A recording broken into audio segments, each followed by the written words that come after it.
Hi guys, welcome to my channel. Today we're going to talk about the bags I've sold and why. And the reason I'm doing this along the street is because I was about to start filming on this topic when I got a notification on my Pokemon Go app that a battle was about to begin. And I know I really needed the exercise. I haven't been playing as consistently. So I decided to go out and multitask and talk to you guys at the same time. And I'm doing this voiceover now because that part of the video was very noisy with the traffic noises. So anyway, let's go! So for any of you who are new, welcome. And those who are returning, thanks for coming back. Just give me a moment while I cross the street. Make sure there's no traffic coming in. While I wait for the parade to start, if I can find a place to sit down, I will talk to you guys. And give me a thumbs up to encourage me on getting back on this exercise. I really need to lose the excess weight that I've been putting on in the last couple of months, because if I don't do this, I'm just gonna get heavier and heavier. So the first one I want to talk about was the LV Alma BB in the vernis leather, and the color was rose vela. So rose vela had a tint of pink and a bit of beige, and I really liked it. During that time, vernis was very popular together with epi leather. Today, if you look at the LV website, I think you can only find maybe 3 colors in the epi range, and the vernis doesn't even exist anymore. And I guess the reason is because they know of the problems that exist with this leather. The main problem was the fear of color transfer. It's very convenient. I've got this defibrillator just behind me. I just noticed it.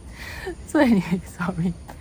And once I started using it, I was always afraid to be even near it myself. I was afraid of placing it nearby anything, because if you place it near a magazine or in fact a plastic bag that has print on it, the print would stick onto the bag.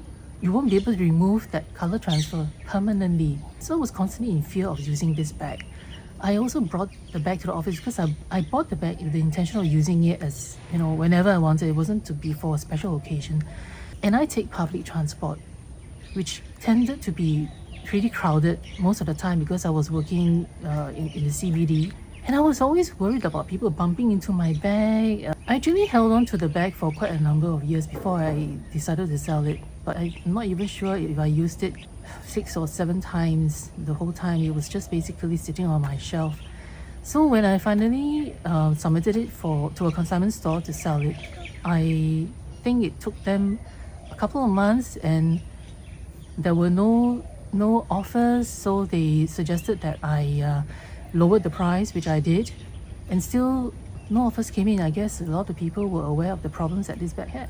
I think the fact that we are living in a hot and humid climate further worsened the problem. So I think another 2 or 3 months later, I told them, forget about it, I'll take the bag home, I'll take it back. So I took it back, and again it was left on the shelf for another 3 years before another new consignment store came around. The leather was starting to feel very sticky. So it was really getting worse. It was feeling sticky, just doing nothing, just sitting on the shelf.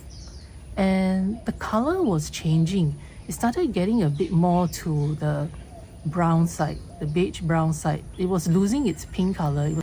And it took them, I think, 9 or 10 months before it got finally sold.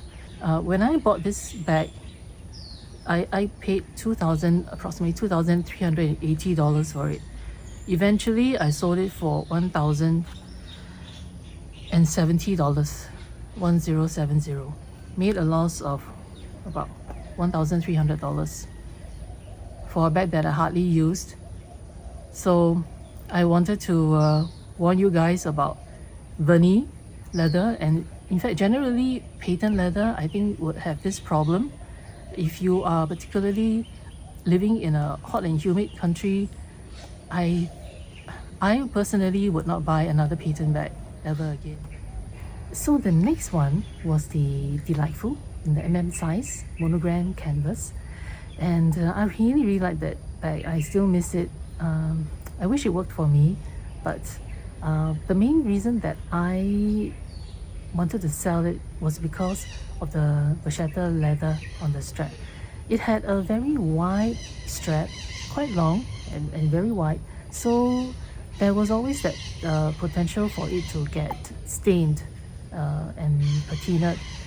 I didn't really like too much patina on the back. I mean, I've got my vintage Noe that already has that patina, but I've gotten used to it because I've had it since it's like 35 years ago. When I started using it, I was always afraid of stains on it because of that white strap. It was resting on my shoulder, so I was always afraid of perspiration getting onto, from the armpits, getting onto the strap. Yeah, I was afraid to touch it in case sweaty palms, when I had to shift it. It was quite a big bag and it was taking up real estate, so then it was time to let it go. I bought this bag for $1,365, saying the figures all in Singapore dollars. So $1,365 for a bag that size was really cheap, if I may use the word. Really, I mean, compared to the prices of this was also about 9 years ago, $1,365, and I sold it for $1,034. It didn't take very long to sell it. I think about 2 months, and I managed to get this sold. So for this bag, I made a loss of about $330. Not as bad as the Alma PM. That was a huge loss, but this one, $330. I don't know, if I held on to it a little bit longer, maybe I would have made a lesser loss, looking at how the prices of LV had gone up. But who knows?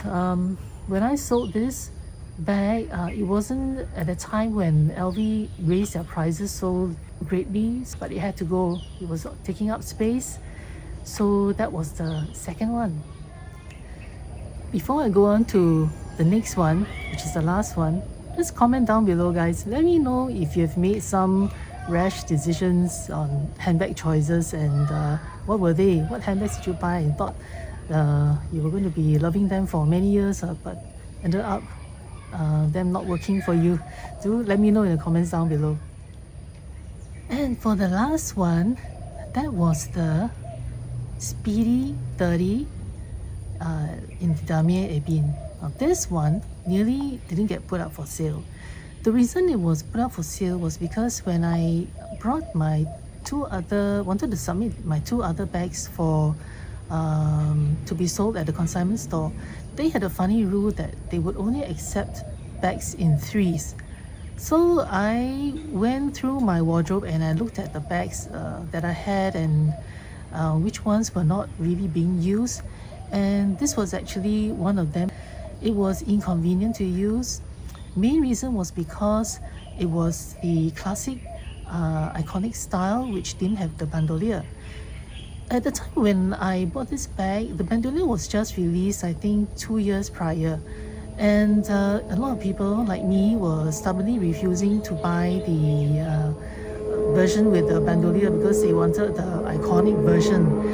The top handles were also quite small, so if you try to squeeze your arm through, you can. It wasn't very comfortable. Also, it kind of stuck out because it was a size 30, so the bag was quite boxy, and when I tried to put it on my arm and carry it on the side, it just stuck out quite oddly. So again, it was another one of those bags that was taking up real estate, another one of those bags that, even in the office I had problem finding a space for it because it was quite large and it had capacity greater than what I needed. And since I had to put in 3 bags to the consignment store to be sold, I decided to just put this one in as well. And this one got sold the fastest. I think within a month it got sold. Whoever bought this bag was very lucky, because if I tell you the price that they paid for it, first of all, I paid $1,041 about there during that time. How cheap it is. I looked up the LV website recently. The price is now going for something like $2,180. I bought it at $1,041, and when I sold it, I got back $800 for it. I mean, whoever bought it probably paid a little bit more because they had to pay the consignment store for something. but I myself got back about $800 for it. So I made a loss of about $240. Not a big loss, but again, wow, if I had held on to it and sold it today, I would have made quite a huge profit. Who knew? But anyway, lessons learned, mistakes I've made, and hopefully by sharing it with you, you will not make the same mistakes that I did. So that's all for today. Thanks for watching. If you enjoyed this video or found it helpful, please give it a thumbs up. And do remember to subscribe to my channel if you haven't already done so. And I will see you again next time. Take care. Bye.